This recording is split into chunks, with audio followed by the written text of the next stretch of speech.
ধ্যান যদি তুমি এক কথায় বলো যে সর্বরোগের ওষুধ, প্যানাসিয়া। তোমার যা কিছু প্রবলেম, যা সমস্যা, সব কিছুর সমাধান বা লক্ষ্য, এই লক্ষ্যটার দিকে আমরা সঠিকভাবে যেতে পারি না। সেই জন্যেই আমরা বিভিন্ন ক্ষেত্রে ধ্যানের যে উপকারী, যদি ধ্যানের সঠিক জিনিসটা চায়, অর্থাৎ তার যদি গোলটা নির্দিষ্ট থাকে, তাহলে সে অবশ্যই অ্যাচিভ করবে ধ্যানের।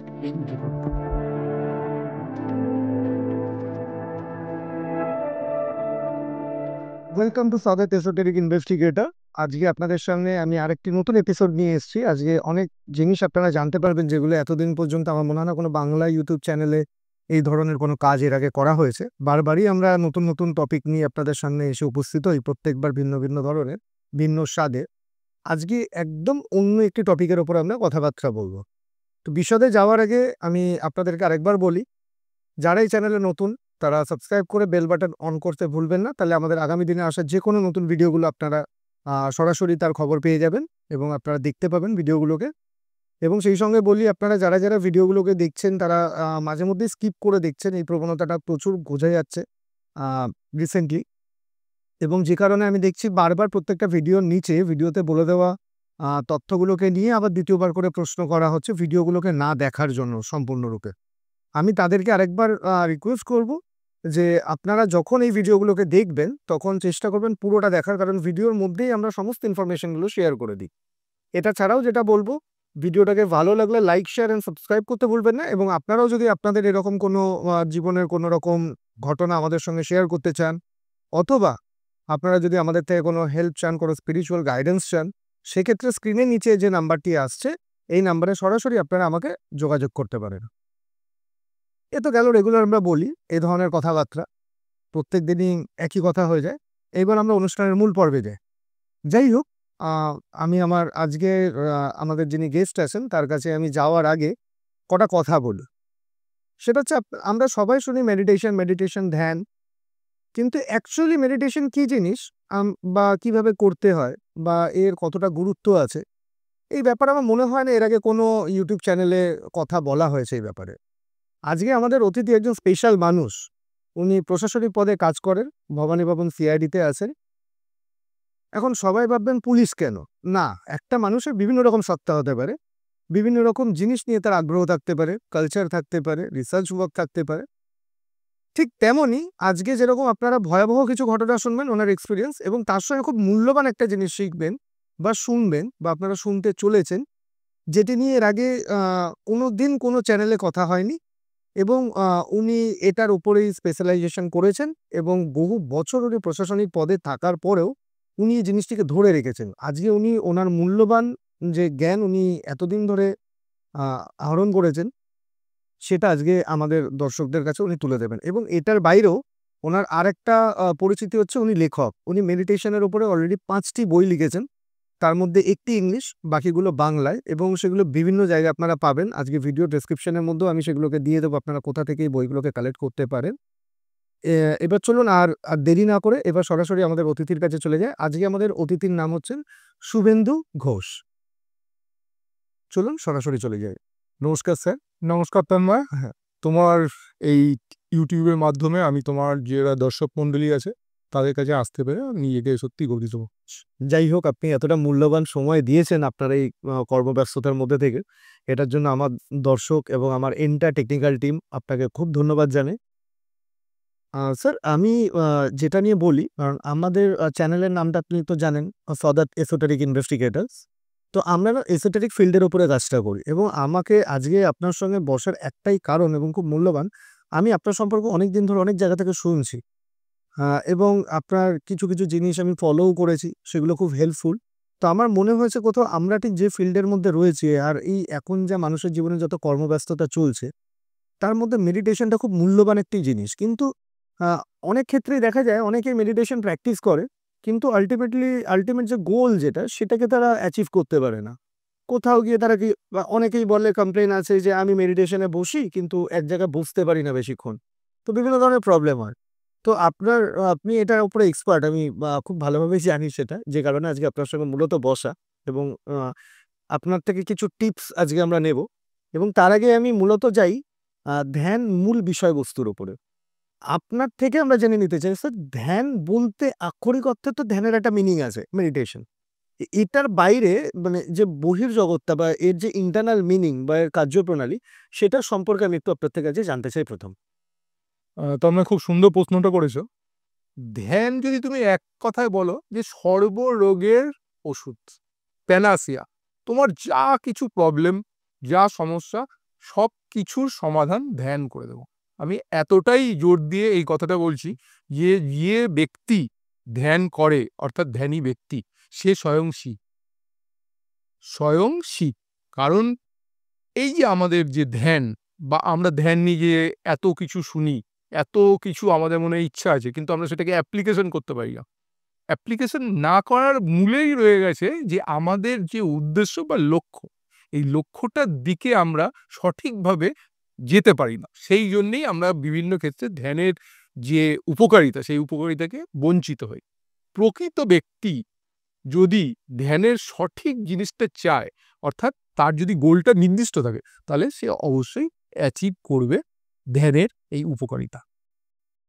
উপকারিতা দেখো, ধ্যানের যে উপকারিতা, তুমি যে কোনো ফিল্ডে তুমি ধ্যানের উপকারিতা হবে। ধরো, মনে করো তুমি অসুস্থ, তোমার ডায়াবেটিস আছে, কি করলে? ধ্যান করো। আমি এতটাই জোর দিয়ে বলছি, তুমি যদি সঠিক পদ্ধতিতে ধ্যান করো, তুমি ডায়াবেটিস থেকে মুক্ত হবে। তুমি ক্যান্সার থেকে মুক্ত হবে, ধ্যানের মাধ্যমে ক্যান্সার থেকেও মুক্ত হওয়া যায়। এইবার আমি তোমাকে বলি যে জিনিসটা, অ্যাপ্লিকেশনটা, এই যে ধ্যানের অ্যাপ্লিকেশনটা আমাদের পাঠ্যের মধ্যে, পাঠ্য বইয়ের মধ্যে এই অ্যাপ্লিকেশনটাকে নিয়ে আসতে হবে। কারণ দেখো, যখন কোনো ব্যক্তি যে কোনো সমস্যায় পড়বে বা পড়ে, তখন যদি সে চোখ বন্ধ করে একটু ধ্যানমগ্ন হয়, তার সলিউশন কিন্তু সে পাবে। তবে পদ্ধতিটা আছে, কোন পদ্ধতি কিভাবে করলে করতে হবে সেটা তো আমাকে জানতে হবে, একজন এক্সপার্টের পরামর্শ নিতে হবে। আর আজকে আমরা যে বিশেষ দিনে এই অনুষ্ঠানটা করছি, আসলে গুরু পূর্ণিমা, এটা কিন্তু একটা খুব মানে ভগবানেরই সংযোগ বলতে হবে, যে এই গুরু পূর্ণিমার দিনে কিন্তু আমরা এই ধ্যান বিষয় নিয়ে কথা বলতে, আলোচনা শুরু করেছি। তো এটাই হচ্ছে মেন ব্যাপার, তোমাকে যে কোনো সমস্যার সমাধান ধ্যান করে দেবে। স্যার, আপনি বারবার করে একটি কথার উপরে খুব জোর দিচ্ছেন, সেটি হচ্ছে সঠিক পদ্ধতি বা প্রসেস। স্যার, আমি তাহলে একটু, আপনি যদি একটু ডিটেলে বলেন এটা সম্পর্কে। ঠিক, তুমি একটা যে প্রশ্নটা করেছো, স্বাভাবিক এই প্রশ্নটাই আসা উচিত, যে আমি তো ধ্যান করব, কিন্তু পদ্ধতিটা কি? তো পদ্ধতি, ধ্যানের পদ্ধতি এক্সপার্ট যারা আছেন, সদ্গুরু আছেন, শ্রী শ্রী আছেন, আরো যারা রয়েছেন, তাদের সঙ্গে হয়তো সংযোগ হবে না তোমাদের। স্বাভাবিক, তারা হাই প্রোফাইল লোক, তাদের সঙ্গে সংযোগ হওয়া সম্ভব না। কিন্তু একটা জিনিস তুমি মাথায় রাখবে, এই পৃথিবীতে একটা বই আছে, একখানা বই, যে বইয়ে ১১২টা পদ্ধতি আছে, ধ্যানের ১১২টা পদ্ধতি আছে। এবং সেই বই লিখেছেন স্বয়ং মহাদেব। ওই বইটা উনি, এই বইটা পার্বতীকে বর্ণনা করেছেন। পার্বতী যখন জিজ্ঞাসা করেছেন যে, প্রভু, আমি ধ্যান করতে চাই, তো পদ্ধতি কতগুলো আছে? তখন উনি হেসে বলেছেন যে ১১২টা পদ্ধতি আছে, এর মধ্যে যে পদ্ধতি তোমার ভালো লাগবে সেই পদ্ধতিতে তুমি ধ্যান করো। তো পার্বতী কিন্তু বিশ্বাস করতে চাননি, বললেন যে ১১২ কেন, ১১৩ হতে পারে না, ১৪ হতে পারে না? শিব বললেন, না, হতে পারে না। তখন বললেন, তাহলে আমি খুঁজি। বলছি, একদম খোঁজো। তো ৩ বছর খুঁজেছিলেন পার্বতী, ৩ বছর ১১২টা পদ্ধতি জেনে নিয়ে খুঁজেছিলেন যে আর কোনো পদ্ধতি আছে। কিন্তু ৩ বছর পর যখন দেখলেন যে আর কোনো পদ্ধতি নেই, তখন শিব যেখানে বসে তার সপ্তঋষিদের জ্ঞান দিচ্ছিল, তার এক ধাপ নিচে বসলেন। বসে উনি বললেন যে, আপনি ওই ১১২টি পদ্ধতি আছে, সারা পৃথিবীর ধ্যান ১১২টি পদ্ধতির মধ্যে আছে। তো এই বিষয় নিয়ে কেউ বলে না কেন? এর দুটো কারণ আমার মনে হয়। এর দুটো কারণ মনে করি। ১ নম্বর হচ্ছে যে, এই যে বিজ্ঞান ভৈরব তন্ত্র, এত মহৎ একটা বই, এই বইটা সম্বন্ধে অনেকে জানেন না। আর সেকেন্ড হচ্ছে যে, যে ব্যক্তি ধ্যান করবে, তার মনের দরজা খুলে যাবে। তো এখন যে বর্তমানে যা পরিস্থিতি আছে, কেউ চায় না কারোর উন্নতি। সেই জন্য ধ্যানটাকে নিয়ে এতটা আরকি vividly আলোচনা করা হয় না। এটাই হচ্ছে মেন। প্লাস আমার মনে হয় কোনো একটা জায়গা থেকে, কারণ এই ধ্যান বলুন বা মেডিটেশন যেটাই বলুন, বাংলায় আর ইংলিশে, অ্যাকচুয়ালি স্যার আমার মনে হয় এখন মানুষ এত ফার্স্ট মুভমেন্ট করছে না, আর এই রেমিডিসগুলো ফলো করতে গেলে এটা লং টাইম, একটা সময় লাগে, লং টাইম প্রসেস। আমার মনে হয় সেখানেও খানিকটা মানুষের সময়ের অভাবও হয়ে যাচ্ছে রুটিন লাইফটাকে ব্যালেন্স করতে গিয়ে। না এখানে আমি জলদি হেল্প চাই। আমি এখানে তোমাকে বলছি যে প্রকৃত ধ্যানী ব্যক্তি সে কিন্তু কোনো সমস্যা হবে না, কারণ তুমি ঘুমিয়ে ঘুমিয়েও ধ্যান করতে পারো। তুমি যদি জানো ঘুমিয়ে ঘুমিয়ে ধ্যান করবে, তুমি তো ঘুমাও 8 ঘন্টা ঘুমাও বা 6 ঘন্টা 4 ঘন্টা ঘুমাও, তোমার এই ঘুমটাকে ধ্যানে পরিণত করে দাও। আছে, উপায় আছে, আমাদের শাস্ত্রেই দেওয়া আছে, আমার কাছেও আছে উপায়। তুমি ঘুমাবে, তুমি যখন ঘুম থেকে উঠবে তখন তুমি এনার্জাইজড হবে, তোমার যে পাওয়ার আছে, অ্যাকচুয়ালি বেসিক্যালি কি ধ্যান হচ্ছে যে তোমার যে পাওয়ার আছে সেই পাওয়ারটাকে বাড়ানো, সেই পাওয়ারটাকে তুমি বাড়িয়ে নিতে পারবে ঘুমিয়ে ঘুমিয়ে। অদ্ভুত বিষয়, আশ্চর্যের বিষয়। তুমি বলতেই পারো উদাহরণ দাও, উদাহরণ ছাড়া তো কেউ বিশ্বাস করে না, আমাকেও উদাহরণ দিতে হবে। অর্জুন অর্জুন ঘুমাতেন না, অর্জুন ঘুমাতেন না। তিনি কি করতেন? তিনি যোগ নিদ্রায় যেতেন। যোগ নিদ্রা। তুমি যদি যোগ নিদ্রা প্র্যাকটিস করো তুমি বুঝতে পারবে কি কি পাওয়ার, এই যোগ নিদ্রার পাওয়ারটা কি অসাধারণ এই যোগ নিদ্রা। তো এই বিষয়গুলো রয়েছে। অর্জুন যে ঘুমাতেন না এটা তুমি যদি শাস্ত্র ঘাটো দেখবে যে এখানে পরিষ্কারভাবে উল্লেখ করা আছে অর্জুন ঘুমাতেন। উর্কেশ এই জন্য ওনাকে বলা হয়। তো সেই হচ্ছে মেন বিষয় যে তুমি ধ্যানের জন্য ইচ্ছাটা বড়, সময় এমনি চলে আসবে, এমনি চলে আসবে সময়। আমি তোমাকে আর একটা ছোট উদাহরণ দিচ্ছি। তুমি যাচ্ছ বাসে, তোমার হাতে 3 মিনিট সময় আছে, 3 মিনিটে ধ্যান করবে। কিভাবে করবে সেটা শিখতে হবে, তোমাকে গুরু তো ধরতেই হবে। গুরু ছাড়া কিন্তু কোনো মুক্তি নেই, গুরু তোমাকে দেয়। স্যার যদি আপনি যে প্রসেসগুলো বললেন, যারা একদম অ্যামেচার, যারা একদম শুরু করছে বা আজকে এই ভিডিওটা দেখার পরে উৎসাহ পাবে, পেয়ে শুরু করবে, তাদের উদ্দেশ্যে যদি কয়েকটা প্রসেস যদি একটু বলে দেন যে তারা কি করে করলে একটা জায়গায় পৌঁছাতে পারবে। আমি জানি অ্যাডভান্স স্টেজে একদিনই যাওয়া সম্ভব না, কিন্তু বিগিনাররা যাতে করতে পারে একটু যদি সেই ব্যাপারে যদি একটু কিছু বলেন। তোমাকে এর অ্যান্সার দিতে হলে দুটো জিনিস আমাকে বলতে হবে, দুটো জিনিস অবশ্যই বলতে হয়, না হলে এর অ্যান্সারটা ঠিক হবে না। 1 নম্বর হচ্ছে আমাদের যে এডুকেশন সিস্টেম, এই এডুকেশন সিস্টেমের জনক তুমি বলতে ম্যাকলে। তার আগে কিন্তু অন্যরকম ছিল, গুরুকুল ছিল, সেসব উঠিয়ে দিয়েছে। কেন? ইংরেজরা এই সিস্টেমটাকে নিয়ে এসছে। সিস্টেমটা কেন নিয়ে এসছে? আমাদের ইন্ডিয়াতে ইমপ্লিমেন্টেশন করার কাজ কি? ইমপ্লিমেন্টেশন করার একটাই কাজ, আমরা চাকর তৈরি করব। তুমি যদি ধ্যানী ব্যক্তি হও, তোমার এডুকেশন সিস্টেমে যদি ধ্যান করার পদ্ধতি বর্ণনা করা থাকে, তুমি কিন্তু তোমার যে জ্ঞানেন্দ্র সেটা কিন্তু বিকশিত হবে। কেউ তোমাকে চাকর বানাতে হবে না। ও বলে দিল ওইটা নো, আমি দেখবো, যাচাই করবো, তারপরে যাবো। তো সেই জায়গাটায় আমাদের যে ইচ্ছার একটা ছিল, ধ্যান সম্বন্ধে কি ইচ্ছে ছিল, জানার ইচ্ছে ছিল, সেই ইচ্ছাটাকে মেরে দেওয়া হয়েছে। ম্যাকলেসটাকে মেরে দিয়েছে, কারণ আমরা যদি ধ্যান করি আমরাই তো শিব হয়ে যাবো, স্বয়ং শিব হয়ে যাবো। শিব বলেছে যে আমার পদ্ধতিতে ধ্যান করো, তুমি শিব হয়ে যাবে। কৃষ্ণ যেমন বহু বাণী দিয়েছিল, বহু বাণী, গীতা দিয়েছিল, সেই গীতার 700 শ্লোক আছে দিয়েছিল। শিব কিন্তু না, শিব বলেছে জ্ঞান দেব না, করো বোঝো, করো বোঝো। তোমাকে জ্ঞান দিয়ে আমার কোনো লাভ নেই, তোমারও কোনো লাভ নেই, তুমি করবে, বুঝবে। তো এখানে আমি বলতে চাইছি একদম বেসিক ফার্স্ট যে জিনিসটা করা উচিত, কেউ যদি বর্তমানে ভারতবর্ষের যে যুব শক্তি আছে, যুব সম্প্রদায় আছে, ওয়ার্ল্ডে 1 নম্বর, চীনের উপরে, মানে চীনের এগিয়ে, কিন্তু আমরা এই যুব শক্তিকে সঠিকভাবে ব্যবহার করতে পারছি না। তার কারণ হচ্ছে, যখন একটা দেখি আমি আমার কি বলবো, আমার পেশার জন্য যখন আমি যাই কোনো জায়গায়, গিয়ে দেখি যে একটা 14 বছরের ছেলে সুইসাইড করেছে, একটা 15 বছরের মেয়ে সুইসাইড করেছে, নিজেকে খুব খারাপ লাগে যে সমাজের জন্য কিছু অন্ততপক্ষে দেওয়ার দরকার আছে। একটা ছেলে সুইসাইড কেন করবে, তার মধ্যে কি কি এমন জিনিস নেই? তো তখন বিশ্লেষণ করলেই দেখা যাবে তার মধ্যে মনের সঙ্গে সংযোগ নেই। মনের সঙ্গে যদি সংযোগ থাকে, যে দেশে গীতা লেখা হয়েছে, যে দেশে গীতা পড়ানো হয়, যে দেশের গীতা পড়ে, সে দেশের কোনো মেয়ে বা কোনো ছেলে কোনোদিন সুইসাইড করতে পারে না। আমরা যদি আমাদের কনসেন্ট্রেশনটাকে নিয়ে আসি এই দিকে, যে আমাদের জ্ঞান চর্চাটা হবে, ধ্যান তার মধ্যে একটা পার্ট হবে। যখনই আমরা ধ্যান করতে যাব বা ধ্যান করব, তখনই একটা জিনিস দেখব যে আমাদের শরীর এবং মনের সংযোগ হচ্ছে। এটা মানে আপনি বলতে চাইছেন ধ্যান করলে ডিপ্রেশন আর অ্যাংজাইটির কোনো জায়গা নেই সেই মানুষের ভেতরে? শুধু ডিপ্রেশন অ্যাংজাইটি না, কেউ যদি সুইসাইড করে তার একটা কারণ তো আছে না, যে এই কারণে সুইসাইড করলো, সেই কারণের সলিউশন সে তৈরি করে নিতে পারবে, নিজে তৈরি করবে। তার জন্য বাইরে থেকে কিছু করতে হবে না। মনে করো একটা ছেলে একটা মোবাইলের জন্য সুইসাইড করলো, তাহলে সেই ছেলেটি এমন কিছু করবে যে যাতে সে আর্ন করে মোবাইল দিতে পারে। লাভ অ্যাফেয়ার্স কিছুই না, লাভ অ্যাফেয়ার্স থেকে তুমি মুক্ত হবে তুমি যদি ধ্যান করো, বুঝতে পারবে দুনিয়া কি, দুনিয়া তোমার কাছে ক্লিয়ার হয়ে যাবে। যে ব্যক্তি ধ্যান করবে বেশিক্ষণ না, 5 মিনিট যে ধ্যান করবে তার কাছে দুনিয়া ক্লিয়ার হয়ে যাবে, কে আপন কে পর, কি আমার কাজ, সমস্ত কিছু তার কাছে চলে আসবে।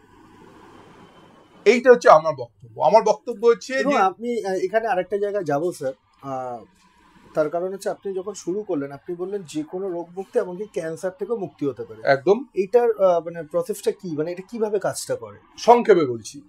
এটা তোমার সঙ্গে ক্যান্সার কি একদম সম্পূর্ণ নির্মূল হয়ে যাবে, কিওর হয়ে যাবে, নাকি মানে হয়তো কারোর আয়ু ছিল হয়তো 6 মাস বাঁচতো কি 6 সপ্তাহ বাঁচতো, সেটা মেডিটেশনের দৌলতে হয়তো সেটার একটু টেনিয়ারটা বেড়ে যাবে। এইবার আমি তোমাকে বলছি, দেখো মৃত্যু প্রত্যেকের, যে ব্যক্তি জন্মগ্রহণ করেছে সে মারা যাবে, এ বিষয় নিয়ে কোনো সংশয় নেই, কারোরই নেই।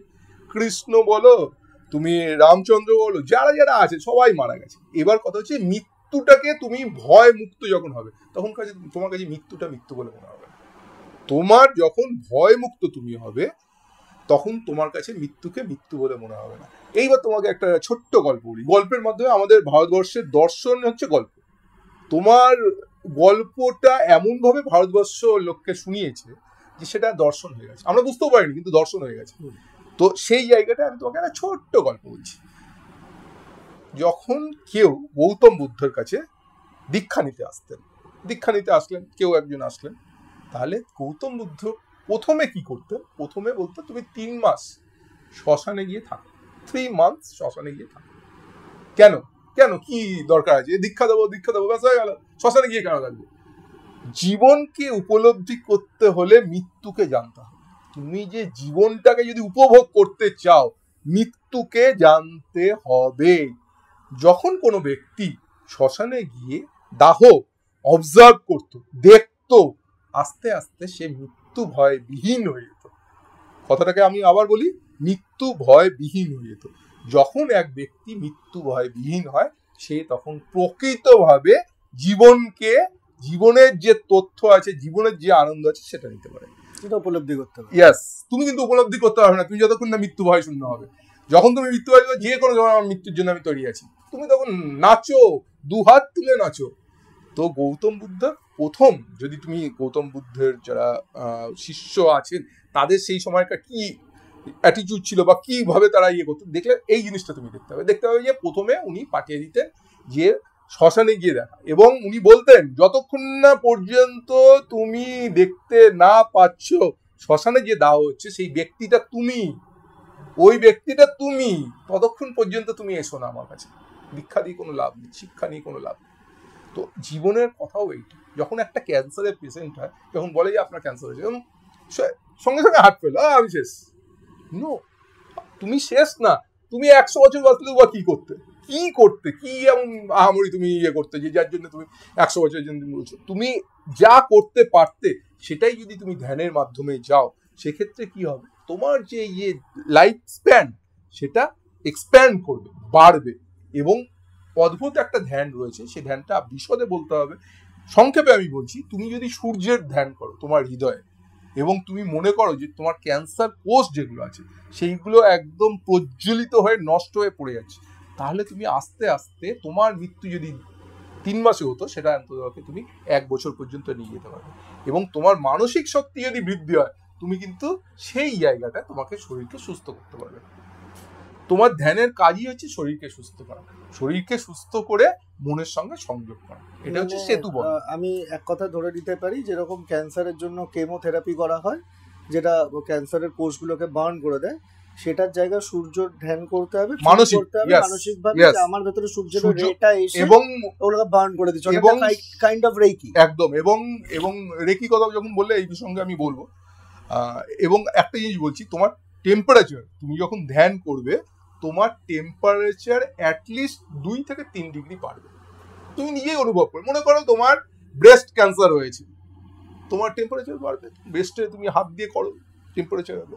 তোমার কিডনিতে হয়েছে, তুমি কিডনিতে হাত দিয়ে তুমি করো, তাহলে তুমি দেখবে তোমার টেম্পারেচার হবে। এবার তুমি খুব সুন্দর একটা কথা বললে, রেকি, যে রেকি সম্বন্ধে যাদের অভিজ্ঞতা নেই তারা তো বুঝতে পারবে না যে রেকি জিনিসটা কি। আমি ব্যাখ্যা করে দিই, রেকি হচ্ছে কি, রেকিটা হচ্ছে একটা জাপানিজ পদ্ধতি, মানে জাপানিজ চাইনিজ এই জায়গার পদ্ধতি, কিন্তু তুমি শুনলে খুবই বিস্মিত হবে, এটা হচ্ছে সম্পূর্ণরূপে ভারতীয় পদ্ধতি।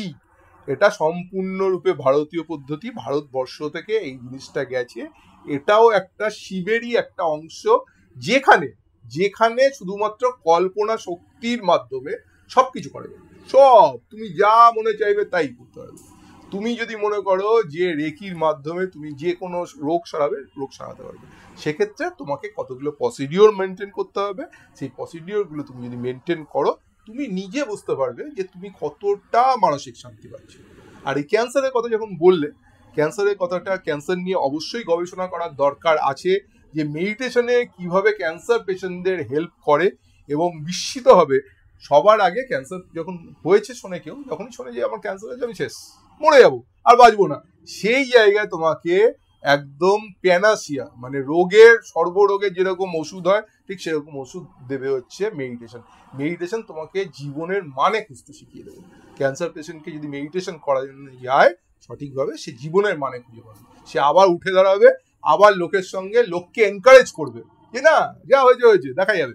আর যদি মৃত্যু আসে, সেই মৃত্যুটাও হবে কিন্তু যন্ত্রণাদায়ক না, সেই মৃত্যুটাই হবে আনন্দদায়ক।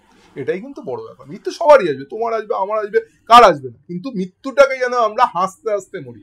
আগে তুমি যদি দেখো আমাদের এই ভারতবর্ষে আগে কিন্তু মৃত্যু ভয় ছিলই না, মৃত্যু ভয় ছিল না। এই যে স্বাধীনতা সংগ্রামী যারা যেত, তারা কি জানতো না যে মরবো? না, কারণ কি, তারা পড়েছে, তাদের যে মেডিটেশন ব্যাপারটা রয়েছে সেই মেডিটেশনটা তাদের মধ্যে ছিল, বিভিন্নভাবে তারা মেডিটেশন করতো। তারা গীতা পড়েছে, গীতাতে পর্যন্ত উল্লেখ করা আছে কিভাবে মেডিটেশন, ষষ্ঠ অধ্যায় যদি তুমি খোলো তাহলে দেখবে যে কিভাবে মেডিটেশন করতে হয়। আর তার চেয়ে বড় ব্যাপার হচ্ছে যে গীতাই মেডিটেশন করে বলা হয়েছিল। মানে তুমি যদি পড়ো, তুমি যদি মহাভারত পড়ো, তাহলে দেখবে অদ্ভুত জিনিস। যখন যুদ্ধ শেষ হয়ে গেল, তখন অর্জুন বলছে যে সখা, কৃষ্ণকে বলছে সখা, গীতা তুমি বলেছিলে, আর একবার বলো। বলছে দূর, ও আবার বলা যাবে নাকি, দ্বিতীয়বার আর বলা যাবে না, একবারই হয়। আমি তখন ধ্যান যোগে, আমি যোগে মানে ধ্যানের মাধ্যমে আমি যোগাষ্ট হয়ে আমি এই কথাটা বলেছিলাম। এখন আমি সেকেন্ড টাইম আর পারবো না। তোমাকে যদি সেটা করতে হয় তাহলে তুমি, আমি যে ইয়ে আছে তোমার সঞ্জয় আছে, সঞ্জয় তো সবকিছু বলেছিল, সঞ্জয়ের কাছ থেকে তুমি জেনে নাও। তো এইরকমই মানে স্বয়ং ভগবানকেও ধ্যান করতে হয়েছে, তবেই তিনি গীতার সঙ্গে, গীতা মতন একটা গ্রন্থ উনি দিতে পেরেছেন। এই ধ্যানটাই এতটাই ইম্পর্টেন্ট, এতটাই গুরুত্বপূর্ণ। এবং প্রতিটা ব্যক্তি, যে স্টুডেন্ট তার ধ্যানের দরকার, যে মহিলা রান্না করছেন তার ধ্যানের দরকার, যে আইটি সেক্টরে কাজ করছে তার ধ্যানের দরকার। প্রত্যেকটা মানুষের জীবনে ধ্যান একদম, মানে যেরকম নিঃশ্বাস প্রশ্বাস নিচ্ছি সেরকম ধ্যানের দরকার। কিন্তু আমরা সম্পূর্ণরূপে এই জিনিসটাকে ইগনোর করি। আমার দুঃখ এটাই, ওয়ার্ল্ডের যে জিনিসটা আমরা ওয়ার্ল্ডকে দিয়েছি সেই জিনিসটাই আমরা কিন্তু সম্পূর্ণরূপে আমরা এটাকে ইগনোর করি, এবং এইটা নিয়ে কেউ চর্চাও করে না বা কাউকে উৎসাহিত করা সেটাও করে না। আমার এইখানেই আমার বক্তব্য। স্যার, এখানে আমি একটা প্রশ্নে আসবো, যখন এটা জীবনের মধ্যে এতটা গুরুত্বপূর্ণ একটা বিষয়বস্তু হয়ে দাঁড়িয়েছে আজকের ডেটে, তো আমি মানে সরাসরি একটু পার্সোনালি আমি একটা প্রশ্ন করছি আপনাকে, যে স্যার আপনি তো একটা সাংবিধানিক একটা পদের মধ্যে রয়েছেন, প্রশাসনিক একটা পদের মধ্যে রয়েছেন, একদম। তো আপনি এই পথে জার্নিটা আপনার কি করে শুরু হলো, মানে হঠাৎ কিভাবে এটা শুরু?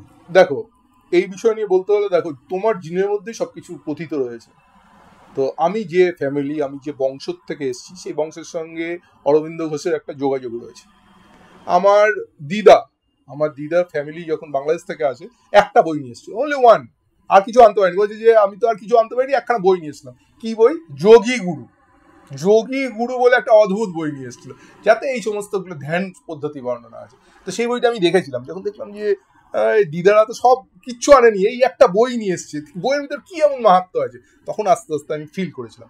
আর আমার যে ফ্যামিলি আছে, আমার মায়ের যে ফ্যামিলি আছে, তাতে অনেকে আছেন যারা সম্পূর্ণ গৃহ ছেড়ে সম্পূর্ণ বনবাসী হয়েছেন এবং ধ্যানের জগতে বা ঈশ্বরের জগতে চলে গেছেন। এইটা একটা পদ্ধতি, মানে এইটা একটা আমার ব্যাকগ্রাউন্ড। সেকেন্ড ব্যাকগ্রাউন্ড হয়েছে, আমি রহরা রামকৃষ্ণ মিশনে পড়াশোনা করছি। সেখানে মহারাজদের দেখেছি, মহারাজরা ধ্যান করতেন এবং ধ্যান শেখাতেন। তো আমার কাছে এটা খুব সুন্দর লেগেছে, আমার কাছে এটা ভালো লেগেছে, জীবনের যে কোনো জায়গায় আমি এটাকে অ্যাপ্লিকেশন করতে পেরেছি এবং প্রত্যেকে করা উচিত, যারা ভারতবাসী প্রত্যেকে করা উচিত।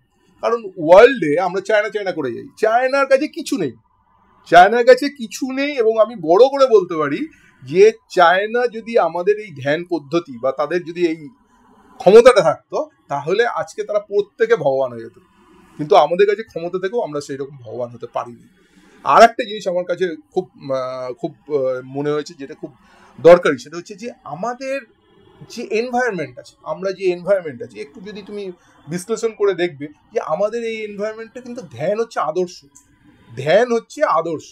কারণ আমাদের কোনো কিছুই চরম না, যে প্রচণ্ড ঠান্ডা সেরকম না, প্রচণ্ড গরম সেরকম না, কিন্তু আমরা একটা কি মিডিয়াকার জায়গায় আছি, একটা মধ্যম পন্থা, গৌতম বুদ্ধের যেটাকে বলে মধ্যম পন্থা, সেখানে এসেছি। এবং তুমি আর একটা জিনিস বিষয় দেখলে তুমি অবাক হবে যে যত মহাপুরুষ সব কিছু তো ভারতবর্ষ ইস্ট থেকে এসছে। তোমার যারা তুমি যদি বলো যে কেন জিসাস ক্রাইস্ট তো আছেন, উনি তো ইস্টার্ন মানে আমাদের ভারতবর্ষের না, কিন্তু তুমি যদি ওর জীবনের কিছু আননোন ইয়ার্স, মানে যে ইয়ার্সগুলো কোনো রকম কোনো ব্যাখ্যা উনার যারা জীবনীকার আছে তারা দিতে পারেনি, সেই সময় কিন্তু উনি এসেছিলেন, এই ভারতবর্ষেই এসেছিলেন, পুরীর মন্দিরেই ছিলেন, পুরীর মন্দিরে উনি কিন্তু এখানে শিক্ষা নিয়েছিলেন, এই শিক্ষাগুলো উনি নিয়েছেন, ধ্যানের শিক্ষাগুলো উনি। কিন্তু স্যার খানিকটা কন্ট্রোভার্সি হয়ে যাবে কথাটা নিয়ে।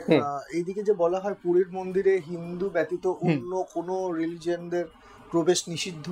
দেখো, এই প্রসঙ্গে বলতে গেলে বলতে হয়, সেটা তুমি কথা বলছো কবেকার, এই এখনকার মডার্ন কথা হ্যাঁ, যেটা আমরা শুনি যখন, হ্যাঁ এটা তুমি সেই সময় কোথায় সেক্ট, অন্য কোন সেক্ট আছে সেই সময়? সেই সময় তো কোনো ইয়ে ছিল না, সবই তো এক। কে ছিল? খ্রিস্টান বলে কি আলাদা কেউ ছিল? মুসলিম বলে কি আলাদা বলে কেউ ছিল? সবাই এক, আমরা মানুষ সবাই এক, আমরা প্রত্যেকের জনহিতকর কাজে করবো। তো সেই জন্য এই প্রশ্নটা আসেই না যে সেই সময় খ্রিস্টান বলে ওকে ঢুকতে দেবে। খ্রিস্টান তখন তৈরি হয়নি, শিখছে। ওর জীবনের 23টা আননোন যে 23 বছর ছিল, সেই 23 বছর খুব গুরুত্বপূর্ণ। সেই সময় তিনি শিক্ষা নিয়েছিলেন এবং শিক্ষা নিয়েছিলেন এখানে এসে, ভারতবর্ষে এসে শিক্ষা নিয়েছিলেন। এবং শুনলে আর একটা কথা শুনলে কন্ট্রোভার্সি অবশ্যই, আর একটা শুনলে অবাক হবে যে উনার ক্রুসেড হওয়ার পর কিন্তু উনি মারা যাননি, উনি আবার কাশ্মীরে গেছিলেন, কাশ্মীরে ছিলেন এবং কাশ্মীরেই দেহত্যাগ করেছেন, তার প্রমাণ বুড়ি আছে। তো সেইগুলো তো ইয়ের মধ্যেই আছে। আর তুমি এই বিষয়টা বুঝতে পারলে, তখন মন্দির কি ছিল? তুমি যদি মন্দির মনে করো, মন্দির ছিল হচ্ছে শিক্ষাস্থান, যেখানে এনসাইক্লোপিডিয়া ছিল। তুমি যদি এখন একটা সাউথের মন্দিরে যাও, তুমি বিস্মিত হবে তার দেয়ালের গায়ে যা আঁকা আছে। দেখবে যে ওখানে সমস্ত জীবনের যা যা গুরুত্বপূর্ণ তথ্য সব ওখানে আছে। জন্ম, তোমার যে ওভারি তার ছবি ওখানে আছে, স্পার্মের ছবি ওখানে রয়েছে, তোমার বিমানের ছবি ওখানে আছে। কি করা হতো আগে? কি করা হতো আগে? করা হতো যে মন্দিরেই সমস্ত জ্ঞানের ভান্ডার রেখে দেওয়া। তুমি এই সমস্ত জ্ঞান লাভ করো, তারপরে তুমি যাও তোমার আরাধ্য দেবতার কাছে। পুরী মন্দিরেই যাও না, দেখবে যে মিথুনের ছবি ভরে ভরে আছে, যৌনকর্মের ছবি ভরে ভরে আছে। কেন? কারণ কি? কারণ হচ্ছে যে মন্দিরে আছে, সব জায়গায় আছে। কারণ কি? তুমি এটাকে উত্তীর্ণ হতে পারো নাকি? তুমি যদি উত্তীর্ণ না, তুমি বাড়ি থাকো, তোমার মন্দিরের ভিতরে ঢুকতে হবে না। ভগবানকে তোমার কি দরকার আছে? তুমি এতে আনন্দ নাও, যে যেখানে আনন্দ দেবে। কেউ যদি এখানে না আনন্দ দেয়, ভগবানের কাছে যেতে হলে তোমার এই আনন্দকে ওভারকাম করে যেতে হবে। ইয়েস, তোমাকে জানতে হবে, এই আনন্দ তোমাকে জানতে হবে, জেনে তারপরে যেতে হবে। তোমার এই জায়গাটাই হচ্ছে কিন্তু আসল জিনিস। তুমি যখন ধ্যান করতে যাবে, তখন তুমি যদি এদের দ্বারা আকৃষ্ট হও, তাহলে তুমি কি ধ্যান করবে? কোথায় ধ্যান করবে? তোমাকে আগে এইগুলো অতিক্রম করে তারপরে যেতে হবে। এইগুলো কিন্তু তুমি ভাববে না যে এগুলো জীবনের part, is all are part of your life. এটা কিন্তু তোমাকে মাথায় রাখতে হবে। স্যার, একটা খুব দারুণ কথা শুনলাম, যেটা সোশ্যাল মিডিয়াতে কেউ কোনোদিন এর আগে বলেনি, আমি প্রথমবার শুনলাম এবং আমিও ডিপলি রিয়েলাইজ করছি ব্যাপারটা। এই যে আপনি কথাটা বললেন যে এই যে কামকলা যেগুলো বিভিন্ন আমাদের মন্দিরের দেওয়ালের মধ্যে ভাস্কর্য রূপে ফুটিয়ে তোলা থাকে, এগুলো আসলে কিসের জন্য? আসলে হচ্ছে যেটা আপনি মানে বিশ্লেষণ করলেন, খুব দারুণ লাগলো কথাটা আমার শুনে, যে তোমার কাম বাসনা এবং পারিপার্শ্বিক যে তোমার মোহ মায়া, সমস্ত ভালো লাগার জিনিসকে তুমি যখন উত্তীর্ণ হয়ে তুমি যাবে, তারপরে তুমি ভগবানকে গিয়ে পাবে। ঠিক যেটা আপনি শুরুও করেছিলেন, গৌতম বুদ্ধ কাউকে দীক্ষা দেওয়ার আগে বলতেন তুমি আগে শ্মশানে যাও, শ্মশানে গিয়ে আগে দেখো চিতা পোড়াটা।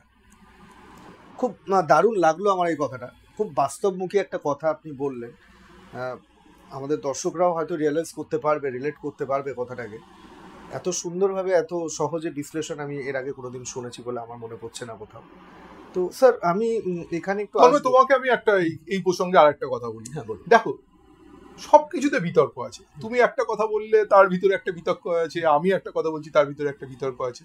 কিন্তু বিতর্ক থাকলেও তোমার যদি দৃষ্টিভঙ্গি আমি কোনো দিকে নিয়ে যেতে পারি, সেটাই কিন্তু আমার পজিটিভনেস। তো এবার দেখো, তুমি বলতে পারো যে আমাদের ধর্মীয় ব্যাপারে আমরা ধর্মে 1 নম্বর সবকিছু আছে। তুমি যেরকম ধর্মে 1 নম্বর সব ঠিক আছে, কিন্তু তোমরা এগুলো আলোচনা করতে পারো না, কোনো জায়গায় এইসবগুলো আলোচনা করা নেই। তো তুমি এটা কিন্তু ভুলে যেও না, পর্ন সাইট দেখায় ওয়ার্ল্ডের নাম্বার 1 ইন্ডিয়া। হ্যাঁ, এটা জানো তো? তাহলে তুমি এই জিনিসগুলো চর্চা করছো না, কিন্তু তুমি এডুকেশনটা আমাদের এডুকেশন নয়, এটা এন্টারটেইনমেন্টে গিয়ে দাঁড়িয়েছে। ঠিক। আমাকে যদি প্রকৃত ধ্যান করতে হয়, গৌতম বুদ্ধ যখন ধ্যান করছিল তখন মাররা চলে এসেছিল, মানে যারা হচ্ছে ভূত প্রেত নিয়ে এসে ওকে বিভিন্ন জিনিসের লোভ দেখাচ্ছিল। তো তোমার যদি এর থেকে যদি তুমি লোভ যদি না তুমি অতিক্রম করতে পারবে, তুমি পারবে না, শিবের কাছে যেতেই পারবে না। শিব মানে হচ্ছে একদম, তিনি সৃষ্টি করেছেন, যিনি পালন করেছেন, যিনি সমাপ্তিতে আছেন, তার পায়ের তলায় গিয়ে আমরা সমাপ্তি হব, উনার পায়ের তলায় আমরা সমাপ্তি হব। তো সেই জায়গায় যেতে পারবো। তোমাকে একটা ছোট্ট গল্প, এই গল্প দর্শন বলতে হলে গল্প বলতে হয়। শঙ্করাচার্য যখন আগে কি হতো, যে বিভিন্ন রকম ধর্মীয় আলোচনা হতো। তো ধর্মীয় আলোচনা করতে গিয়ে শঙ্করাচার্য একটা জায়গায় গিয়ে ঠক্কর খেলেন যে উনি কাম করা সম্বন্ধে কিছু বলতে পারছেন না। তো যখন কাম করা সম্বন্ধে কিছু বলতে পারছেন না, তখন দেখলেন যে সত্যি আমি তো তাহলে স্বয়ংপূর্ণ হলাম না, আমি সম্পূর্ণ হলাম না। তখন কি করতে হয়েছিল শঙ্করাচার্যকে? তার দেহ 3 বছরের জন্য একটা গুহায় রেখে তার শিষ্যদের পাহারা দিয়ে উনি দেহত্যাগ করে একজন রাজার, যিনি সদ্য মৃত হয়েছিলেন, তার সঙ্গে তার দেহের ভিতর গিয়ে এই ব্যাপারে অভিজ্ঞতা অর্জন করলেন। করে এসে তারপরে ওই যে ভাষ্য হতো আগে, যে নিজেদের মধ্যে যে আলোচনা হতো, সেই ভাষ্যে অংশগ্রহণ করলেন। এবং সম্ভবত আমি যদি ঠিক মানে ভুল না হয়, অঞ্জনা বলে একজন মহিলা ছিলেন, যিনিও সেই যুগের খুব উন্নত শ্রেণীর একজন কি বলবো, একজন খুব বড় দরের একজন ছিলেন, সাধিকা ছিলেন। তো তাকে তারপর তিনি পরাজিত করলেন। তো এই জায়গাটি কিন্তু দরকার আছে, তুমি কমপ্লিট মানুষ হতে হবে। একটা জিনিস আবার নলেজ কম থাকলে হবে না, ফেল করে যাবে। পরীক্ষাতে তোমাকে সবকিছু যে 34 পেতে হবে তবেই পাস, যদি না পাও ফেল। জীবনের এডুকেশনটা দরকার। সবকিছু জিনিস সম্বন্ধে তোমার প্রপার নলেজ দরকার। নলেজ না হলে কিন্তু হবে না, এটা কিন্তু মাথায় রেখে এগোতে হবে। স্যার এখানে আমি আরেকটু আসবো, যেটা আমি প্রথমে আপনাকে বলেছিলাম, কটা প্রসেস যদি একটু কিছু বলেন। হ্যাঁ, সবার প্রথম যে প্রসেসটা সর্বশ্রেষ্ঠ প্রসেস, সেই প্রসেসটা আমি তোমাকে বলছি, তুমি নিজে করো, নিজে করলে বুঝতে পারবে। কারণ আমার বক্তব্য একটাই, আমার কাছে যারা আসেন তাদের আমি বলি, ভাই শুনে লাভ নেই, শুনে কি করবে তুমি, তোমার শুনে কোনো লাভ আছে? কোনো লাভ নেই। আর স্বয়ং শিবই বলতেন যে না, আমার কাছে শুনে লাভ নেই, করো তা। তো তোমাকে আমি এখনই এই প্রসেসটা দেখাচ্ছি, আমার যারা দর্শক যারা আছেন তারাও দেখুন, তাদের জীবনেও খুব কাজে লাগবে। তো তুমি নিঃশ্বাস নিচ্ছ, বুঝতে পারছো তো? শ্বাস গ্রহণ করছো আর শ্বাস ছাড়ছো। হ্যাঁ, তো শ্বাস যখন গ্রহণ করছো তখন তুমি একটা আওয়াজ শোনো, সেটা হচ্ছে সো। আর যখন ছাড়ছো তখন হাম। আমি বলি সো যখন বলবো তুমি শ্বাস নেবে, হাম যখন বলবো তুমি শ্বাস ছাড়বে। তো আমি আরম্ভ করি, সো হাম, সো হাম, সো হাম, সো হাম, সো হাম, সো হাম, সো হাম, সো হাম। স্টপ করলাম। এইরকম যে স্ট্রাইক হলো, টোটাল সোতে একটা স্ট্রাইক, হামে একটা স্ট্রাইক, এইরকম তুমি যদি বেশি না একদম গুনে 30 বার করো, তোমার যে স্টেট অফ মাইন্ড আছে সেটা একদম শান্ত হয়ে যাবে। এটা আমি শিখিয়ে দিলাম, তুমি এটা করবে। এটা হচ্ছে বিজ্ঞান ভৈরবতন্ত্রের ফার্স্ট যে সূত্রটা আছে, সেই সূত্র হচ্ছে এটা, সোহম জপ। এই সোহম জপ এতটাই উন্নত এবং এটা তোমাকে একটা অন্য জগতে নিয়ে যাবে। তুমি ঘুমানোর সময় যদি সোহম করতে পারো, আমি যেরকম ডাইরেকশন বলবো সেরকম ডাইরেকশনে যদি করতে পারো, এবং তোমার ডান হাত ডান হাত নাভির উপর যদি রেখে মনকে নাভিতে কেন্দ্রীভূত করে তুমি যদি ঘুমাতে পারো, তুমি যা জানতে চাইবে আর যে জায়গায় যেতে চাইবে সেই জায়গায় তুমি পৌঁছে যাবে। একদিনে নাও, দ্বিতীয় দিন বা তৃতীয় দিন। মনে করো একটা সমস্যা হচ্ছে, তোমার সমস্যা হচ্ছে, তুমি রাত্রিরে ঘুমানোর সময় সো হোম জপটা করবে, সঙ্গে তোমার ডান হাত এই নাভিতে রাখবে, দিয়ে ঘুমিয়ে পড়বে। তোমার রাত্রিরে যে ঘুমের যে স্বপ্ন আসবে, সেই স্বপ্নটা তোমার যে কোশ্চেন আছে তার অ্যান্সার দিয়ে দেবে। আমি নিজে কতগুলো ক্ষেত্রে প্রয়োগ করে দেখেছি যে আমি যাদের শিখিয়েছি বা যাদের দেখিয়েছি তারা নাভিতে হাত রেখে সোহম করে বলছে, স্যার আমরা কুরুক্ষেত্রের যুদ্ধ অবজার্ভ করেছি, কুরুক্ষেত্রের যুদ্ধে চলে যেতে পেরেছি। আমরা চিন্তা করেছিলাম যে আমরা কুরুক্ষেত্রের যুদ্ধে যাব, কুরুক্ষেত্রের যুদ্ধে, এবং তাদের ভবিষ্যৎ দেখতে পেয়েছে। বলছে আমি ভবিষ্যৎ দেখতে পেয়েছি, আমার কি ভবিষ্যতের পরবর্তী কি হতে পারে সেটা আমি দেখতে পেয়েছি। কিন্তু কোনো আজগুবি কথা নেই, কোনো বিশেষ কথা নেই, সহজ সরল পদ্ধতি ভারতবর্ষে আছে। ভারতবর্ষে ধ্যানে এই পদ্ধতিগুলো, এই জবটাকে মনে মনে করতে হয় না প্রনাউন্স করতে হয়? No, not pronounce. এই করার আগে তোমাকে একটু আমার কাছে আসতে হবে, আমি তোমাকে কতগুলো সাউন্ড মেডিটেশন দেবো, সাউন্ড মেডিটেশন। সেই সাউন্ড মেডিটেশন তুমি করবে, সেই সাউন্ড মেডিটেশন হওয়ার পর তোমার যে নিঃশ্বাস প্রশ্বাসের যে গতিবেগ সেটা সুনিয়ন্ত্রিত হবে, তখনই তোমার মধ্যে এইসব পাওয়ারগুলো জাগবে। আর একটা যখন আমাদের আছি তখন এইটা একটু দেখাতে বলবো দর্শককে, এটা এই সম্বন্ধে আইডিয়া আছে কিছু? আমরা এমনি অনেক মুভি বা সিনেমা দেখতাম, ঋষিমুনি ঋষিরা যখন যোগ্য বসতেন এটার উপরে হাত থেকে রেস্ট করে করতে, এর বাইরে কোনো আইডিয়া নেই। কিন্তু এইটার উপরে একটা বিজ্ঞান আছে, এইটার উপরে আমি 10 ঘন্টা লেকচার দিয়ে দিতে পারি শুধু এইটার উপর। কারণ ভারতবর্ষের যতগুলো মেডিটেটিভ ইনস্ট্রুমেন্ট, আবার আমি বলছি মেডিটেটিভ ইনস্ট্রুমেন্ট আছে, তার মধ্যে দা বেস্ট হচ্ছে এইটা। এটাকে মেডিটেশন স্টিক বলা হয়, ইংরেজিতে মেডিটেশন স্টিক বা মেডিটেশন যন্ত্র বলা হয়। কি এই যে দেখো, এই হচ্ছে জিনিস, এইটাকে এইরকম করে, এই দেখো এরকম করে ঘোরানো হলো, ঘুরিয়ে এটা লেগে গেল, ঠিক আছে। এইবার এইটাকে হাতের তলায়, এই দেখো হাতের তলায় এইভাবে দিতে হবে, দিয়ে বসে তুমি চিন্তা করো তোমার যা ইচ্ছা। এইবার একটা জিনিস তোমাকে মাথায় হবে, কোন হাতের তলায় দেব আর কেন দেব, এই দুটো কথা আছে। এটা না জানলে তুমি কি করে উত্তর দিতে পারবে? তোমার, আমি জটিলতার মধ্যে যাচ্ছি না, কারণ আমরা আমাদের দর্শককে দেখাতে চাইছি আমাদের ভারতবর্ষের মেডিটেশনটা কত উন্নত। তার মধ্যে এর পিছনে দিয়ে গেলে, এর পিছনে সময় দিলে, বেশি সময় দিই, সময় তো একটু দেবই, বেশি সময় দিলে তাদের মধ্যে মনোটোনাসনেসটা চলে আসবে। তো সেই জন্য আমি সংক্ষেপে বলছি, যখন দিনের বেলা থাকবে তখন ডান হাতের তলায় এটা দেবেন, আর রাত্রিবেলা, মানে এখন রাত্রি আছে, রাত্রির বেলায় বাঁ হাতের তলায় এটা দিয়ে এমনি করে বসবেন, তাতে কি হবে, আপনার শরীরে সমস্ত জড়তা, লেথার্জি, আপনার ইচ্ছা হচ্ছে না, এই সবগুলো দূর হবে। কেন দূর হবে? যখনই এটা আপনি আপনার রাত্রিবেলা বাঁ হাতের তলায় যখন এটা দিলেন, আপনার নিঃশ্বাস ডান দিক দিয়ে ওঠানামা করবে, এবং রাত্রিরে আপনার নিঃশ্বাস ডান দিকে রাখতে হবে। তো এই জায়গাটা আমি সংক্ষিপ্তভাবে বললাম, এই জিনিসটাকে সংক্ষিপ্তভাবে বললাম। এটা খুব অদ্ভুত জিনিস, এটা প্রত্যেকের জানা উচিত, আমাদের ভারতবাসীদের প্রত্যেকের জানা উচিত। এর ইউজ করলে আপনি 90%, কারণ 10%ই আমি বলবো, রোগ থেকে মুক্ত হবেন, এবং আপনার নিজের মধ্যে যে ঔজ্জ্বল্য আসবে, যে প্যাশন আসবে, যে শক্তি আসবে, নিজে অবাক হয়ে যাবেন, বাড়ি বাপ, এইটুকু একটা দণ্ডের এত বড় কাজ। এবং শুনলে বিস্মিত হবেন, স্বয়ং শিব এই যন্ত্র ইউজ করতেন। এটা হচ্ছে আমাদের সায়েন্স এই নিয়ে কোনো কিছু বলে না, যেহেতু আমরা এটাকে ব্যাখ্যাই দিতে পারবো না, সেই জন্য বলে না। আর আমরা তো বিদেশি সায়েন্স নিয়ে পড়াশোনা করি, আমাদের নিজস্ব সায়েন্স নিয়ে তো আমরা পড়াশোনা করি না। আমরা যদি নিজস্ব সায়েন্স নিয়ে পড়াশোনা করতাম তাহলে আমরা ট্র্যাডিশনটাই জানতাম। আমাদের ট্র্যাডিশন থেকে আমরা দূরে, আমরা মাটির গ্লাসে জল খাবোই না। গ্লাস তো না, যেটাকে গ্লাসে খাওয়াই উচিত না জল, যেটাকে বলা হচ্ছে মাটির পাত্র, লোটাতে, পিতলের লোটাতে যদি আমরা জল খাই, সেই জলটা জলই না, সেটা অমৃত হয়ে যায়। আর যখনই আমরা গ্লাসে খাই সেটা মানে বিষ হয়ে যায়। তো এর ভিতরে প্রচুর সায়েন্স আছে, আমরা হুক আউট করে ওসব কিছু নেই ইয়েতে। ইনফ্যাক্ট জলের আমি এটাও শুনেছি যে যারা ম্যানিফেস্টেশন করে, জল নাকি বিভিন্ন সময় বিভিন্ন কথা যদি জলকে বলা, জল ফলো করে, অ্যাফার্মেশন, এটাকে বলা হচ্ছে অ্যাফার্মেশন।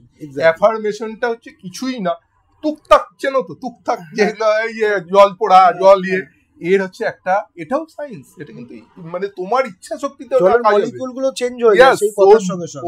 ওর এবার যদি আমি একটা সায়েন্সকে বলতে চাই, সায়েন্সের কাউকে বলতে পারবো যে পাগল আছে, সম্পূর্ণ পাগল আছে, তো আমি তাদের জিজ্ঞেস করি, ইয়েস ঠিক আছে আমাদের হিন্দু ধর্ম পাগল আছে, হিন্দু সমাজ পাগল আছে, তো তোমরা বলো তো যে কোণারকের সূর্য মন্দির, সূর্যের যে 7টা রং তোমরা কবে জেনেছো? তার আগে তাহলে ওটা কি করে দিল, করে রাখলো কি করে? উত্তর দিতে পারবে? উত্তর দিতে পারবে। যেখান থেকে আমাদের আরজিবি লাইট আসছে পরবর্তীকালে, সোলার আরজিবি। তাহলে আমরা কিন্তু খুবই মানে বেসিক্যালি তাই হয়। বেসিক্যালি আমাদের যারা ভারতবর্ষের যারা আছেন, যারা বেঙ্গলে তো আরো বেশি আছে, নিজের লোককে পছন্দই করি না, ধরো কিছু জানে না, বাইরের লোক কিছু বললো সব কিছু জানে। ছোট্ট উদাহরণ দিই, দেশি গরুর ঘি, এটা যে এত পাওয়ারফুল জিনিস, আমাদের বেঙ্গলের লোকেরা আউট করে, ধর ওসব কোনো পাওয়ার নেই। আর ওরা বলে যে বিদেশি লোকে বলেছে যে ঘি খেলেই ফ্যাট হয়ে যাবে, ঘি খেলেই হার্ট অ্যাটাক হয়ে যাবে। আরে তোরা দেশি গরুর ঘি পাবিটা কোথায়? হাম্প যুক্ত যে গরু, মানে যাদের কাঁধে যে হাম্প আছে, মানে কি বলবো ওটাকে, কুজ আছে, কুজ যুক্ত যে গরু আছে, সেই গরুর দুধ হচ্ছে অমৃত। আর সেই গরুর দুধ থেকে যে ঘি তৈরি হয় সেটা হচ্ছে অমৃতেরও 100 গুণ বেশি। তো সেই জিনিসটাকে আমরা খাই না, দূর আমাকে এইসব খাবো না, ডাক্তার বলে দিয়েছে। ডাক্তার জানে কি করে? ডাক্তার কোনোদিন রিসার্চ করতে পারবে? এই ঘিটা তৈরি করতে পারবে না। আমাদের ট্রেডিশন তৈরি করতে পারবেই না। তাহলে কি করে জানবেটা কি করে? তুলসী পাতা থেকে যে ঘিটা তৈরি হয় সেটাও তো আপনার দই থেকে তৈরি হয়। আমাদের বেসিক্যালি যে ঘিটা তৈরি হয় দুটো পদ্ধতিতে তৈরি হয়। একটা হচ্ছে দই থেকে যেটা তৈরি হয় বেলনা পদ্ধতি বলা হয়, আর একটা যেটা তৈরি হয় সেটাকে হচ্ছে যে ওই যে দুধটাকে মাখন থেকে যেটা তৈরি করা হয় সেইটা হচ্ছে ট্র্যাডিশনাল, আমাদের বেঙ্গলে এটা দেখা যায়। আর যেটা তুমি যেটা বললে যেটা দই থেকে তৈরি করে, সেটা ওই দিকে ইউপি কৃষ্ণের ওই দিকটা এটা দেখা যায়। দুটোই পাওয়ারফুল এবং দুটোই খুব শক্তিশালী জিনিস। এবং যদি কেউ খাওয়ার থেকেও যদি কেউ মানে পায়ে যদি মাখে, নাভিতে যদি মাখে, সে বুঝতে পারবে যে কত বড় পাওয়ারফুল। আর তুমি যখন বললেই ঘিয়ের কথা যখন উঠলেই, একটা জিনিস মনে রাখো, ইন্ডিয়ান সুপারফুড হচ্ছে দুটো জিনিস, একটা হচ্ছে ঘি আর একটা হচ্ছে ছাতু। ঘিটা হচ্ছে এমন একটা পদার্থ, তুমি অন্য কোনো খাদ্য তুমি বলতে পারবে না যেটা শরীর এবং মনে একসঙ্গে কাজ করে। অ্যালজাইমার হয়, যারা বয়স্ক লোক তাদের অ্যালজাইমার হয়, বাচ্চাদের যারা মেধা শক্তিতে ঘাটতি হয়, তারাই যদি ঘি খায়, ঘি হচ্ছে এমন একটা জিনিস যেটা তোমার শরীরের সঙ্গে মনের সংযোগ রক্ষা করবে। তুমি সকালবেলায় চা খাবে ঘি দিয়ে, দেখবে তোমার এনার্জেটিক ঘি লাগবে, লড়াই করবো, একদম গলা কেটে দেবো, যুদ্ধক্ষেত্রে যখন যাবেন ধর আমাকে হারাবে, কারোর ক্ষমতা নেই। আর ঘিটা হচ্ছে এইরকম, এতটাই নারিশমেন্ট। তুমি যদি কৃষ্ণকে দেখো, ঘি এর উপরই থাকতেন উনি, ঘি মাখন এর উপরই থাকতেন। তো আমরা এখন কি বলছি, না গরুর দুধে অনেক ফ্যাট আছে, তুমি খেও না, তোমাকে কে খেতে বলছে? এদিকে বাইরে তুমি চলে যাও, আমেরিকায় চলে যাও, আমেরিকার বড় বড় মল যেগুলো আছে, ক্ল্যারিফাইড বাটার বলে 20,000 টাকা কেজি বিক্রি হচ্ছে, দেশি গরু। ওরা খাচ্ছে, ওরা জানে তো যে এদের আমাদের পায়ের তলায় রাখতে হবে। এরা যদি জেনে যায়, ইন্ডিয়া যদি উঠে যায়, মুশকিল হয়ে যাবে। তো সেই জন্য পায়ের তলায় ভালো কোয়ালিটির ঘি বাইরে সব এক্সপোর্ট হয়ে যায়। একদম। ওরা কেন, ওরা কি খাবে? ইন্ডিয়া কি খাবে? ইন্ডিয়াকে খেতে হবে না, আমরা খাবো। আমাদের যে এমন জিনিস আছে, দুটো জিনিসের কথা বলছি, নিম, হলুদ, দুটোই পেটেন্ট ওরা নিয়ে নিয়েছে, আমরা জানি না। তুমি সাউথ ইন্ডিয়ায় যদি যাও, দেখবে যে ওদের ওখানে খাবারের যে ইয়েগুলো থাকে, জারগুলো থাকে, তার ভিতরে তুলসী পাতা দিয়ে রাখে। তুলসী পাতার যে কি গুণ আছে তুমি যদি জানো, তাহলে তুমি বিস্মিত হয়ে যাবে, আরে এত বড় একটা গাছকে আমরা যত্ন করি না। আমাদের যে হার্বস আছে, মানে যে গাছগুলো আছে, প্রত্যেকটা এক একখানা সুপারস্টার, প্রতিটা গাছ এক একখানা সুপারস্টার, তোমাকে সুপারস্টার বানিয়ে দেবে। তবু আমরা সেটার দিকে নজর রাখি, এই বিষয়টা রয়েছে। স্যার, এখান থেকে আমি আসবো, অনেকক্ষণ ধরে আমরা মেডিটেশন নিয়ে আলোচনা করছি, এবং আমার মনে হচ্ছে এই প্রশ্নটা আপনাকে না করলেই নয়। সেটা হচ্ছে স্যার, মেডিটেশন করলে এই যে অনেকে বলে থার্ড আই ওপেন করা সম্ভব, মেডিটেশন করলে কি থার্ড আই ওপেন করা সত্যিই সম্ভব? 200%, এই বিষয় নিয়ে কোনো সন্দেহই নেই। থার্ড আই ওপেন করা 200% সম্ভব। এটা কোন বয়স থেকে কোন বয়সের লোকরা এটা তাড়াতাড়ি, বা মানুষ এটা করলে হেল্প পাবে? ছোট বয়সে সবচেয়ে বেশি তাড়াতাড়ি হয়, কিন্তু যে কোনো বয়সে থার্ড আই ওপেন হয়। তো থার্ড আই ওপেন সম্বন্ধে তোমাকে দুটো খুব অদ্ভুত ঘটনা বলি। সেটা হচ্ছে যে থার্ড আই যে কোনো বয়সে তুমি যদি এখনো মনে করো যে আমি থার্ড আই ওপেন করবো, তুমি করতে পারো, পদ্ধতি আছে, সেগুলো মাধ্যমে তুমি থার্ড আই ওপেন করতে পারো। কিন্তু আমার যেটা বক্তব্য হচ্ছে বিভূতি, মানে এই যে ধ্যানের মাধ্যমে যেসব বিভূতি, সেসব বিভূতি দেখানোর ইচ্ছাটা বড় ব্যাপার না। সবচেয়ে বড় ইচ্ছা হচ্ছে যে তোমার এই জীবনের আনন্দ, ধ্যান যখন তোমার জীবনের আনন্দ হবে, তুমি যখন হেক্টিক তোমার অফিস ওয়ার্ক করে এসে ধ্যান করতে বসবে, সেইটা যে মজা, সেই মজা যে একবার নেবে সে মদ ছবেই না, মানে মাতার লোক বলে না ও মদ পরে যাবে, আমি ধ্যান করি। ধ্যানের যে আনন্দ পেয়েছে, কারণ ধ্যানের আনন্দটা হচ্ছে ইনফিনিটি, ধ্যানের যে আনন্দ ইনফিনিটি। আর মদের 4 ঘন্টা, মদ খাও 4 ঘন্টা, তারপরে আবার সেই গেল, তোমার একদম পাওয়ার আবার জিরো হয়ে গেল, তোমার এনার্জি লেভেল জিরো হয়ে গেল, আবার তুমি। তো সেই জন্য দেখো, আমাদের এত বড় একটা ট্র্যাডিশনাল জিনিস আছে, সেটা অ্যাটলিস্ট দেখো, লোকে জানুক, একবার বসুক, সোহম করুক, নিঃশ্বাসটার দিকে তাকাক। এইটুকু যদি কাউকে আমরা, মানে আমি যদি কাউকে উৎসাহিত করতে পারি, সেটাই আমার জীবনের বড় সার্থকতা। স্যার, এখান থেকে আমি আরেকটা জায়গায় আসবো। আমি দেখতে পেয়েছি আপনি বেশ কিছু আজকে বই নিয়ে এসেছেন আপনার লেখা, একটু যদি বইগুলো সম্পর্কে আমাদের দর্শক। হ্যাঁ, অবশ্যই। আমি এখন তোমাদের 4টে বই দেখাচ্ছি, 4টে বই আছে। এইটা দেখো, আমি এটা একটু বলছি দেখানোর জন্য। এটা ইংরেজিতে আছে। এটা মেডিটেশনের উপর বই, পুনশ্চ পাবলিকেশন থেকে বেরিয়েছে। 175 টাকা এই বইটার দাম। এই বইটাতে 32টা পদ্ধতি আছে, এবং আমার প্রচুর বিদেশি যারা আমার শিষ্য আছেন, তারা এই বইটাকে কালেক্ট করেছে। রিসেন্টলি আমি একটা সেমিনার করেছিলাম, তাতে এই বইটাতে ওরা খুব অ্যাপ্রিসিয়েট করেছে। এবং আমি এই বইটা বেশিরভাগই বিজ্ঞান ভৈরব তন্ত্রের উপরে, যে তন্ত্রের যে সূত্রগুলো আছে সেইগুলো ডেসক্রাইব করেছি। এর সঙ্গে ডেসক্রাইব করেছি আমাদের নিজস্ব মিশনের আমাদের কিছু পদ্ধতি এর ভিতরে ডেসক্রাইব করেছি। এটা হচ্ছে ইংরেজি। এটাও পুনশ্চ পাবলিকেশন থেকে বেরিয়েছে, সম্পূর্ণ ধ্যান। এটাই আমার ফার্স্ট বই, এটা বুক ফেয়ারে বেরিয়েছিল, তো এটা বেস্ট সেলার হয়েছিল সেই সময়। তো এই বইটা আমি চাই যে প্রত্যেকে যদি এই বইটাতে একটু ফলো করেন, একদম সংক্ষিপ্তভাবে চুম্বকীয় পদ্ধতিতে, একদম যেটুকু জানার দরকার ঠিক সেইটুকুর মাধ্যমে আপনি ধ্যান করতে পারবেন। ধ্যানটা কোনো বড় বিজ্ঞানও না, কিছুই না, সহজ সরল ব্যাপার। প্রতিটা বিষয়ে ধ্যান করা যায়। মনে করুন আপনি একটা সামান্য একটা জিনিসের দিকে তাকিয়ে, শিবের দিকে আমি তাকিয়ে আছি, তৃতীয় নারায়ণের দিকে তাকিয়ে আছি, এতেই ধ্যান হয়ে যাবে। এতেই যদি আমরা কনসেন্ট্রেশনটা ঠিক মতন করে করতে পারি, এতেই ধ্যান পদ্ধতিতে। এর মধ্যে সমস্ত কিছু, এই যে গেজিং মানে তাকানো, এটাই একটা ধ্যান, এটা একটা বড় ধ্যান। মনে করো তুমি শিবলিঙ্গের দিকে তাকিয়ে থাকো, তাহলে কিন্তু তুমি দেখবে যে তোমার মনের মধ্যে একটা অদ্ভুত প্রশান্তি আসছে। এত ইজি ব্যাপার না যে শিবলিঙ্গ জনি আর এরকম না, এর ভিতরে অনেক বড় তথ্য লুকানো আছে। তুমি যদি না দেখতে পারো, সেটা তোমার দোষ। তার মানে এ না যে এর ভিতরে সবকিছু কামকলা সবকিছু এর ভিতরে লুকানো। এটার জন্য জ্ঞানচক্ষুর, ইয়েস। এবং সবচেয়ে বড় ব্যাপার, আমাদের ট্র্যাডিশনের প্রতি একটু শ্রদ্ধাশীলতা, একদম ট্র্যাডিশনকে মাইনা সব বিয়েতে। এটা অবশ্য কারণ আছে, কারণ আমাদের যারা সাধু সন্ন্যাসী আছে, তারা ইংরেজিতে কথা বলতে পারে না। তারা যে লাইফস্টাইলটা লিড করে, সেই লাইফস্টাইলটা একটু কিরকম, যেন গায়ে ভস্ম মেখে নিচ্ছে। তুমি যখন স্যুট প্যান্ট পরে যখন গিয়ে দাঁড়াবে, এবং তুমি যখন দেখাবে ধ্যানের যে মাহাত্ম্য, তো আমি যেরকম দেখাই, আমি স্যুট প্যান্ট পরে গিয়ে দেখাই যে দেখুন ধ্যান করে দেখুন, তো তখন তারা বিস্মিত হয়ে যায় যে আরে এইগুলো আমাদের হাজার বছর ধরে করা আছে। কিন্তু যে করছেন সেটা অ্যাপ্লিকেশনটা সে সঠিকভাবে আপনাদের কাছে নিয়ে আসতে পারছেন না। গায়ে হয়তো পুরো একদম ছাই মেখে আছেন, আপনার কাছে 5 টাকা চাইছেন। আরে ওর জন্য তুই 5 টাকা চাইছিস, 50,000 টাকা 50 কোটি টাকা দিলেও তুই ওই জিনিস কাউকে দিতে পারবি না। এরকম আছে। একটা রুদ্রাক্ষ দেবে, 5 কোটি টাকা দিয়ে ওরকম রুদ্রাক্ষ পাবে না, কারণ মন্তব্য তো করে দেবে। মন্তব্য তো হচ্ছে আলাদা জিনিস। একটা রুদ্রাক্ষর উপর তুমি যখন জপ করবে সঠিক নিয়মে, তখন ওটা মন একদম পুরোপুরি মানুষ হয়ে যাবে, ভৈরব হয়ে যাবে, ভৈরবের মতন অ্যাক্ট করবে। সেটা তোমার সমস্ত কিছু বাধা বিঘ্নকে আটকে দেবে। কোনো রকম কেউ তোমার দিকে তাকাতে দেবে না। যদি কেউ তাকায়, চোখ গেলে দেবে। তোমার নিজের লোকে যদি তোমার ক্ষতি করতে যায়, চোখ গেলে দেবে, দাঁড় করিয়ে দেবে। তুমি যে এরকম রুদ্রাক্ষ আছে, আমাদের কাছে আছে, সেটা যদি সঠিকভাবে কেউ পরিধান করে, কেউ আটকানোর ক্ষমতা নেই, দুনিয়ার কাউকে আটকানোর ক্ষমতা নেই।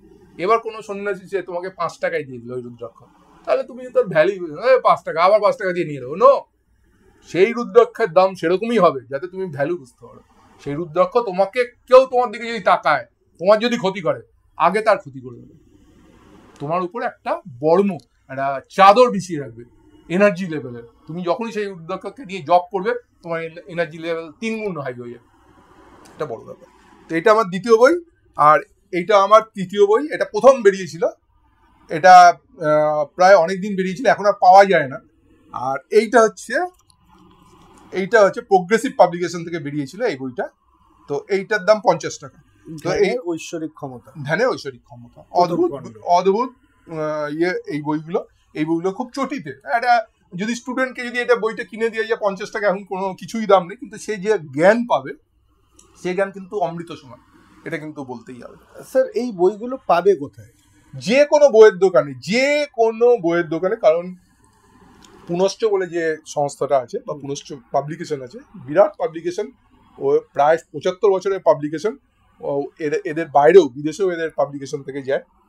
শুধু বলতে হবে ধ্যানের ঐশ্বরিক ক্ষমতা বা ধ্যান শিবেন্দু ঘোষ পুনশ্চ পাবলিকেশন, 3টে ওয়ার্ড, ধ্যান শিবেন্দু ঘোষ পুনশ্চ পাবলিকেশন, এইটুকু বললে যে কোনো বইয়ের দোকান এনে দিয়ে দেবে। ওকে স্যার, এই তো গেল আজকে মেডিটেশনের উপরে। একদিনে এটা একটা অথৈ সাগর, একদিনে কমপ্লিট করা সম্ভব নয়। আমি দুটো জিনিস আরো যোগ করবো, কারণ মেডিটেশন যদি বুঝতে হয়, ভগবান শিবকে না বুঝলে মেডিটেশন বোঝা যাবে না, কারণ উনারই এটা মেডিটেশন। যদি প্রথম কেউ আদি গুরু হয় ভগবান শিব, তো সেই জায়গাটা আমি বলবো। আর দ্বিতীয় জিনিস আমি যেটা বলতে চাই, যেটা খুব দরকারি, সেটা হচ্ছে যে মেডিটেশনটা প্রত্যেকের জীবনে ইমপ্লিমেন্টেশন করতে হবে। কিভাবে করবেন সে আপনার ব্যাপার, কিভাবে করবেন। আপনি ঘুমের সময় করতে পারেন মেডিটেশন ইমপ্লিমেন্টেশন, ঘুমের সময় করতে পারেন, আপনি অন্য সময় করতে পারেন, আপনি রাস্তায় যাচ্ছেন সে সময় করতে পারেন, আপনি বাসে করে যাচ্ছেন সে সময় করতে পারেন, কিন্তু ইমপ্লিমেন্টেশন করতে হবে। স্টার্টিং ফ্রম 2 মিনিট করে প্রথমে শুরু করুন, তারপরে আপনাকেই টেনে নিয়ে যাবে। আর এই বিষয়ে যে রকম হেল্প লাগবে সব আমি করবো, এইটা আমার দায়বদ্ধতা আছে, সমাজের কাছে এটা দায়বদ্ধতা আছে। আমার একটা হোয়াটসঅ্যাপ নম্বর আছে, এই হোয়াটসঅ্যাপ নম্বরে আপনারা আপনাদের যা ধরনের কোয়েরি আছে সব আমাকে দেবেন, আমি তার অ্যান্সার দেবো। আমিও ভিডিও ট্যাগলাইনে বা ডেসক্রিপশন বক্সে স্যারের নাম্বারটা শেয়ার করে দেবো। আমি একটা বলেও দিই নম্বরটা, যারা আছে 8240800211, স্টুডেন্টদের ক্ষেত্রে খুব দরকারি। স্টুডেন্টরা অবশ্যই, আমার মনে হয় যে স্টুডেন্ট সমাজ যদি ঠিকঠাক থাকে তাহলে দুনিয়ায় কেউ ভারতবর্ষকে হারাতে পারবে না। স্টুডেন্টকে দরকারি। আর যে কোনো ব্যক্তির কাছে ধ্যানটা অতি অবশ্যই দরকারি, বিশেষ করে বয়স্ক লোকেদের কাছে। কারণ জীবন সম্বন্ধে, মনে করুন একটা 80 বছর বয়সের লোক, সেও দেখছি এখনো টাকার পিছনে ছুটছে, তার মানে কি তার জীবনটা কতটা দুর্বিষহ, সে জীবনের মানেটা কিছুই বুঝতে পারেনি যখন সে 80 বছর বয়সে টাকার পিছনে ছুটছে। একটা প্রত্যেকের নির্দিষ্ট স্টেজ আছে, যে স্টেজের পর কখনই উচিত না কোনো পার্থিব দিকে থাকা, আস্তে আস্তে চেঞ্জ করা উচিত। তো সেই জায়গাটা আমার বক্তব্য হচ্ছে যে একটা নির্দিষ্ট শেষ 60-70, তারপর ছেড়ে দিন। দুনিয়া অনেক কিছু দেখে নিয়েছে, এবার যাতে পরবর্তী জীবন মানে এই দুনিয়া ছেড়ে যাওয়ার পর দুনিয়া শান্তিতে থাকতে পারে, তার জন্য মেডিটেশন শুরু করুন। একটাই পদ্ধতি আছে মেডিটেশন, সেটাই শুরু। স্যার অসাধারণ লাগছে, আপনার থেকে অনেক কিছু জানতে পারলাম মেডিটেশন সম্পর্কে। এত ডিটেলে আমি কোনোদিন মেডিটেশন সম্পর্কে কারোর থেকে আমি শুনিনি এর আগে, এবং আমিও সেরকম কারুকে পাইনি এতদিন যে কারোর থেকে মেডিটেশনের ব্যাপারে এতটা ডিপলি জানতে পারবো। তো আমাদের দর্শক বন্ধুরা এটা খুব হেল্প পাবেন আজকে এটা শুনে। স্যার এটা তো গেল মেডিটেশন। এইবার আমি যেটা মূলত আজকে আমার খুব মানে আউট অফ কিউরিওসিটি থেকে আমি বলছি, আমি জানি না আজকে এপিসোডটা খুব বড় হয়ে যাবে, হয়তো আমাকে দুটো পার্টে করতে হবে, দুটো এপিসোডে করতে হবে, কোনো অসুবিধা নেই, কারণ আপনিও রেগুলার আমাকে সময় দিতে পারবেন। আপনার মহামূল্যবান সময় আপনি আজকে দিয়েছেন, সেখান থেকে কিছুটা সময় আমাকে দিয়েছেন, এর জন্য আমি আন্তরিকভাবে ধন্যবাদ জানাই আপনাকে। কিন্তু স্যার আমি আজ লোকটাও সামলাতে পারছি না, আমি আরেকটু সময় আপনার থেকে নিয়ে নেবো, তাতে এপিসোডটা হয়তো একটু বড় হবে। তো মূলত আমি একটু ভৌতিক কর্মকাণ্ড নিয়ে আমরা কাজকর্ম করি, এবং আপনি যেহেতু এইরকম একটা প্রশাসনিক পদে আছেন, তো বিভিন্ন সময় আপনাদেরকেও সুইসাইড পয়েন্টে যেতে হয় বা বডি শনাক্ত করতে এগুলো করতে হয়। তো এইগুলো যারা করেন আমি অনেকের মুখে শুনেছি যে তাদের প্রচুর এক্সপিরিয়েন্স হয়। তো স্যার আপনার থেকে আমি কিছু এক্সপিরিয়েন্স আজকে একটু জেনে নিতে চাই।